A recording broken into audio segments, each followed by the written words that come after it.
প্রতিদিনই যানজট আর দূষণে হাঁসফাঁস করছে ঢাকা। নিত্যদিনের এই চিত্র একই, লম্বা যানজট, কালো ধোঁয়া, বিরক্তিকর হর্ন আর ক্লান্ত মানুষের দীর্ঘশ্বাস। 2.5 থেকে 3 কোটি মানুষের এই মহানগরীতে চলাফেরা যেন এক অসহনীয় অভিজ্ঞতা। কিন্তু এই হতাশার ভিড়ে দেখা দিয়েছে আশার আলো। ঢাকার রাস্তায় নামছে পরিবেশ বান্ধব অত্যাধুনিক বৈদ্যুতিক বাস। এটা নিছক একটি নতুন যানবাহন নয়, বরং ঢাকার জন্য এক নতুন স্বপ্নের সূচনা। মেট্রো রেলের পর এবার সড়ক পরিবহনেও আসছে পরিবেশ বান্ধব সুবিধা।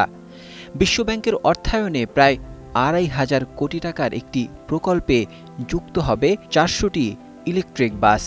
প্রথম ধাপে বাস চলবে ঢাকা নারায়ণগঞ্জ রুটে। এই বাসগুলো হবে সম্পূর্ণ শীতাতপ নিয়ন্ত্রিত, থাকবে উন্নত আসন, ডিজিটাল টিকিটিং ও লাইভ ট্র্যাকিং সিস্টেম। ধোঁয়া ও শব্দ দূষণ একেবারেই থাকবে না। এই বাসগুলো চীন, দক্ষিণ কোরিয়া বা ইউরোপ থেকে আসার সম্ভাবনা বেশি। অতীতে ভারতের কিছু বাস টেকসই না হওয়ায় এবার সরকার ব্র্যান্ড নির্বাচনে বাড়তি সতর্কতা নিচ্ছে। টেকসই পার্টস, দক্ষ চালক, রক্ষণাবেক্ষণের পর্যাপ্ত ব্যবস্থা নিশ্চিত করা হবে, কারণ বৈদ্যুতিক বাস পরিচালনায় এগুলো অত্যন্ত গুরুত্বপূর্ণ। এই প্রকল্প ঢাকার গণপরিবহন ব্যবস্থায় রূপান্তরের সূচনা। পুরনো ডিজেল চালিত বাস ধীরে ধীরে সরিয়ে ফেলা হবে। গঠন করা হবে 20টি মোবাইল নির্গমন পরীক্ষা ইউনিট।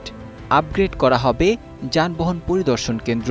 চলতি বছরের আগস্ট নাগাদ চালকদের প্রশিক্ষণ ও 4টি রুটে ইভি বাস চালু হবে। 2030 সালের মধ্যে সম্পূর্ণ বাস্তবায়ন হবে 3টি আধুনিক ডিপো।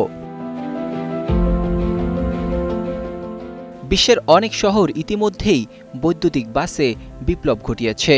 চীনের শেনচেনে চলছে 17,000-এরও বেশি ইভি বাস।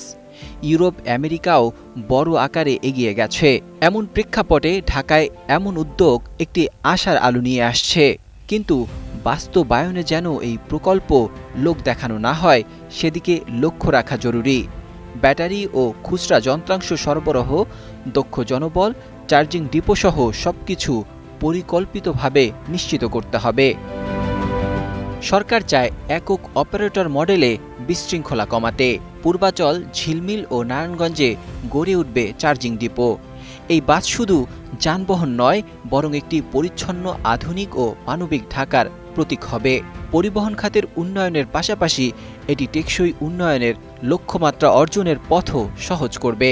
তবে এই স্বপ্ন বাস্তবায়ন করতে নাগরিকদেরও দায়িত্ব রয়েছে। পরিবেশ বান্ধব এই উদ্যোগকে ভালোবাসা, সঠিক ব্যবহার ও যত্ন নিতে হবে। তাহলেই গড়ে উঠবে এক বাসযোগ্য, দূষণমুক্ত, সুন্দর ঢাকা। নাজমুল হক রাইয়ান, 21 টেলিভিশন।